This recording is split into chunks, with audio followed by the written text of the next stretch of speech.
Mama Wichita means we all work together to help one another. This is more than a name. It is a responsibility, a promise, and a way of being that comes from our ancestors and continues through our children. I really feel proud of our young people. They're now doing the work, and the other ones are doing, can sit back and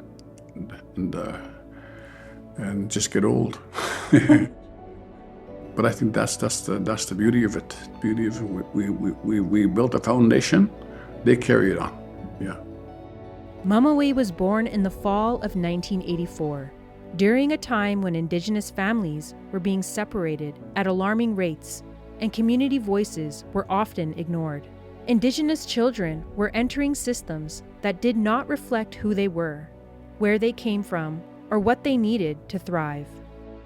Over 40 years ago, when the Mama Wichita Center was established, it was a different relationship. It was a brand new relationship that we had with child and family. And we had community tell the Mama Wichita Center, this is how we want to do things. So it took a lot of time to build that relationship and for that relationship to be trusting on both sides. Families were asking for help that honored culture, kinship, and Indigenous ways of caring for one another. Community members came together and said there had to be another way. Mamawi was created as an Indigenous solution for Indigenous families. Mamawi was built to answer the need for our urban Indigenous relatives that didn't have support, that didn't have the advocacy because they weren't connected to their own communities. Mamawi is here to help support those communities and create that family space for those community members that don't have a connection to their homelands. From the beginning, the work was grounded in the belief that children belong with their families, their communities, and their cultures. That belief required advocacy, courage, and persistence. It meant challenging systems that prioritized paperwork over people and policies over relationships. I believe that child and family really questioned if we could do the job. We had to prove over and over and over again that we would never put a child at risk. Being able to work with families and families trusting us. Because we were a non-mandated agency, that made a big difference.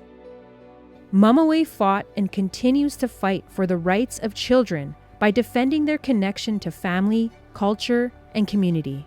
This work has always been rooted in Indigenous teachings, particularly the understanding that children are sacred and that caring for them is a collective responsibility. Well, I think over time, Mawi has brought culture back to community, and from its beginning, with the elders coming into Mawi and gifting it its name and really building on a cultural understanding. For more than 40 years, Mamawi has stood as a grandmother organization in Winnipeg's Indigenous communities. We are community people helping other community people reclaim our inherent roles as caregivers and teachers. This organization would not be existing if it wasn't for the strong women who started it many years ago, reclaiming their voices. Every step of our journey has been guided by love for our children and accountability to the community we serve. This is where our story begins, with community, with resistance, and with care.